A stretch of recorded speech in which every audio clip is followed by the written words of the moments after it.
Good afternoon, first graders. My name is Miss Erica, and today we are going to be talking a little bit more about Cinderella. Do you guys remember reading Cinderella earlier?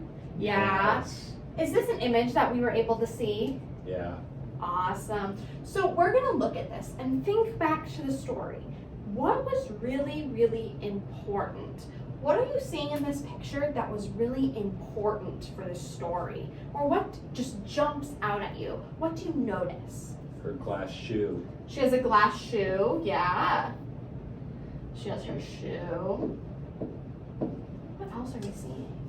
She's sitting on a throne She's sitting on a throne. Awesome. Where are thrones? in a castle. Ooh, in a castle. What else are we seeing? Are we seeing any people? Yeah. Who are we seeing? The prince. Perfect. And his name is Prince Charming. What does charming mean? Charming? That's a very good question. Charming means he's very, very nice. He's really sweet.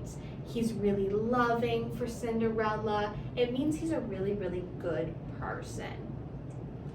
Who else are we seeing in this photo? Cinderella. Cinderella. That's a big important one, isn't it? So this right here is Cinderella.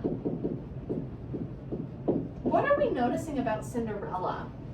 What is she doing? What is she wearing? She's holding the prince's hand. She's holding the prince's hand. Why do you think that they're holding hands? They love each other. They love each other. Should I do a little heart next to them? Yeah. They love each other. Amazing. What else are we seeing in here? He looks like he's proposing. He looks like he's proposing. Have you seen someone get proposed to before? Yeah. Oh, awesome.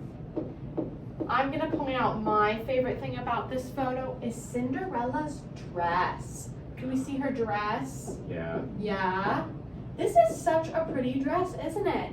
It looks like the dress that she wore to the ball, right? Where she danced with the prince, and then they held hands, and then she lost that glass slipper. Do we remember that? She lost it on stairs, and she's on stairs in the picture. Ooh, do these look like stairs right here? Whoa. Those are so important, aren't they? That is a very, very good find, Grace. Awesome. So we have found so many things in this picture. So many important things that we remember that's in our story. These are called key details. And there are 4 different types of key details. There are things like Cinderella's shoe that she left on the stairs. And there are also things like the throne where she was sitting in the castle, and her pumpkin. What did the pumpkin turn into? The carriage. The carriage, good job. So that is a thing. The pumpkin is a thing, and the carriage was a thing. There's also people. That's our second category. There's the prince, Prince Charming, Cinderella, the evil stepsisters, the evil stepmother. What's some other characters? Some people we can think of. Yes. The monocle guy. The monocle guy. What did the monocle guy do? Did he help out the king? Yeah, so he might have been an assistant or a butler. Yeah. Who's some? Yes. The fairy godmother. The fairy godmother. She's so important, isn't she? Without her, Cinderella would not have been able to get her dress and go to the ball. Yes. There was also the king and Gus Gus the mouse. Gus Gus the mouse. That's a good one. I'm really happy that you mentioned that because I'm saying people, but people just means characters. And we know characters can be people. They can be animals like Gus Gus and Jacques, the other mouse. And they can also be objects. Remember the brave little toaster? He was a character and he was just a toaster. He wasn't even a person. So those are all of our characters or our people. Another category is places. So there's the castle. What's another place that's really important in Cinderella? The house. The house where Cinderella grew up and where she was staying. Yeah. A garden with the fountain at the house. I love how you said the garden because that's still a place. It's not a building, but it's still a place and a lot of important things happen there. And then our fourth one is actions. Actions are things that happen during the story. Like we talked about how Cinderella was able to have her dress fixed and changed by the fairy godmother in the garden. Her and the prince danced together at the ball, and that was so awesome. What's some other things that happened in the story? Yes, Grace. They went and talked outside after they danced. They talked outside after they danced. Awesome. And then Cinderella heard the clock. And what did she have to do, Garrett?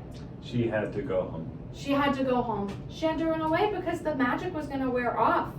So our four categories are things, people, places, and actions. We also recently read The Little Mermaid. What are some things that are in The Little Mermaid? Yes. The Dinglehopper Fork. The Dinglehopper Fork, that's a big word. That's super good. What other things were there? The seashell necklace. The seashell necklace and King Triton's trident. That's super cool. Remember, trident is 3 prongs. What are some people or characters? Ariel. Ariel. Good. Sebastian. Sebastian. Is Sebastian a person? He's a crab. He's a crab. Does that mean he can still be a character? Exactly. What are some places? There's Ariel's lagoon, where she keeps all of her treasures. What's another place? The castle again. The castle. Perfect. There were 2 castles. There was King Triton's castle and Prince Eric's. Exactly, there were 2 castles, and Ariel was in both of them. And then what are some actions that happened in our story, The Little Mermaid? Yes. Ursula took Ariel's voice. Ursula took Ariel's voice. What did she do after Ursula took her voice? She couldn't talk, She couldn't talk. and she went to the prince and fell in love. Exactly. So they were able to go on the boat where they heard their song, and they were able to fight Ursula at the very end. Those were all actions. So thinking about everything, all 4 categories that's in Cinderella, and thinking about all 4 categories that are in The Little Mermaid, are those important things? Mm-hmm. Yeah, those are really, really important. If Cinderella did not have her dress changed, if that action did not happen, she wouldn't have gone to the ball. She wouldn't have met the prince. And then they wouldn't have fallen in love and gotten married. So it was so, so important that that happened. People, if there wasn't a prince at all, could the Cinderella meet him? No. No. And if there wasn't a fairy godmother, could she have gotten her dress changed? Mm-hmm. No. If there wasn't a prince, there wouldn't even be a ball. So the story is it's so important to have these things in a story. Places, if there wasn't a castle, where would they hold the ball? And for things, if there wasn't a glass slipper, what would Cinderella have left behind when she was running? All of these 4 categories are called key details. That just means really, really important pieces of information that help support the story. In different words that we're going to add to our class dictionary, they are things that make the story. If we didn't have this thing, this action, these characters, or these locations, we wouldn't have a story at all. So without key details, do we even have a story? No. Key details are so, so important.